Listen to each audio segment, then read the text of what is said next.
The Cleaner and the Child, a parable of innocence and guilt. He drinks milk like a monk doing penance.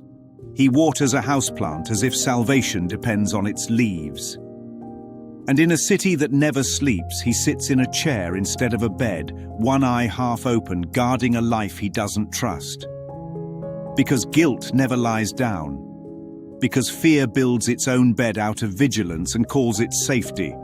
Leon calls himself a professional, but he's professional the way a mask is professional, smooth, expressionless, and paid to survive. He kills for a living, yet lives as if living were the punishment. He owns nothing but the silence between contracts and a green plant without roots. That plant is his soul in miniature, alive, portable, never grounded. Mathilda notices, if you really love it, you should plant it so it can have roots. That one sentence unearths the whole movie. You cannot stay potted in fear and expect to grow in love. Then the world knocks, without knocking. Her family dies in a rain of bullets set to Beethoven. A child with 2 bottles of milk and no home to carry them to stands in front of his door. He opens it and the universe changes apartments. No women, no kids, he says, as if quoting his own lost innocence. In that rule lives the last unbroken fragment of conscience. The Course teaches, every call for help is a call for love. And Mathilda is that call wearing a black choker and defiance. She wants revenge, but what she brings is resurrection.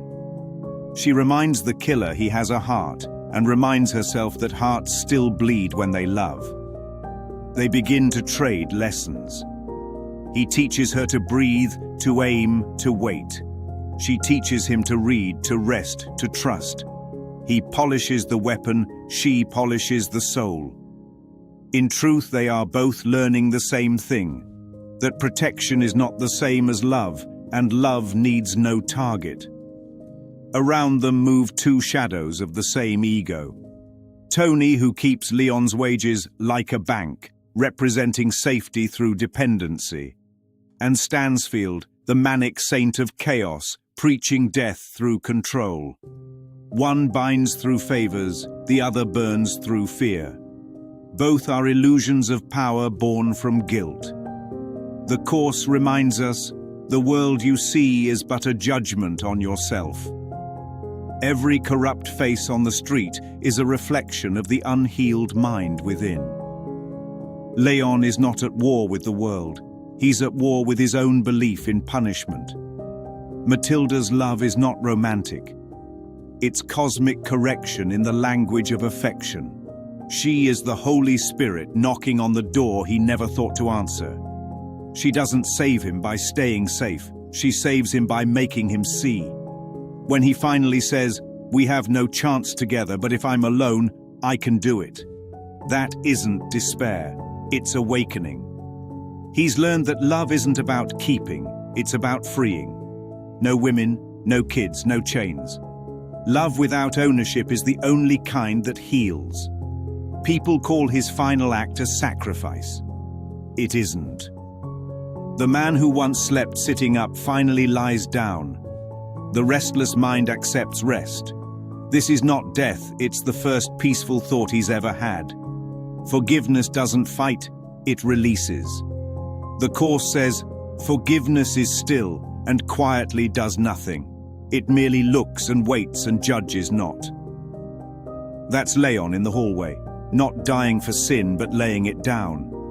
His body falls, his guilt dissolves. The hitman becomes a gardener. And then she plants the plant.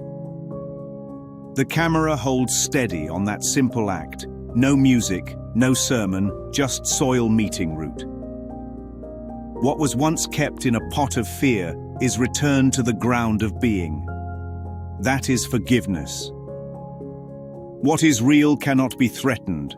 What is unreal does not exist. Rootless love finally finds earth.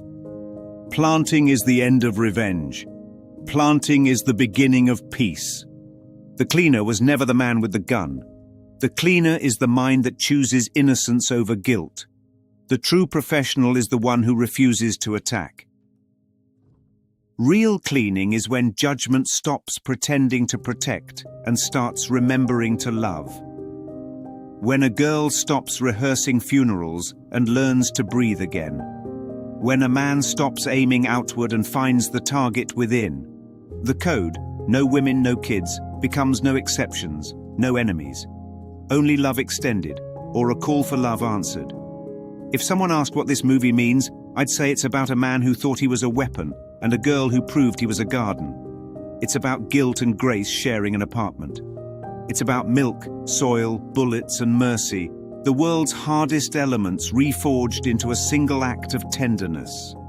And it's about what happens when the professional finally lets the child teach him what living is for. Submitted for your approval.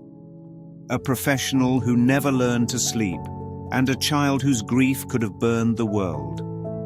Instead, in the narrow space between sirens and sunrise, they traded jobs with heaven. He cleaned the world by dying to guilt. She planted the proof that innocence can grow in concrete. The danger was never the bullet. It was the verdict in the mind. Guilt is a landlord charging rent in nightmares. Love is the tenant that moves in without knocking. Tonight's coordinates, a city called Hell's Kitchen, where a gunman discovered he was a gardener. You are leaving the neighborhood now. The sign ahead reads Roots. Welcome to the part of town where innocence is not a myth but a mailing address. Next stop, the place where every professional becomes a beginner and every child becomes a teacher. Also known as the Twilight Zone.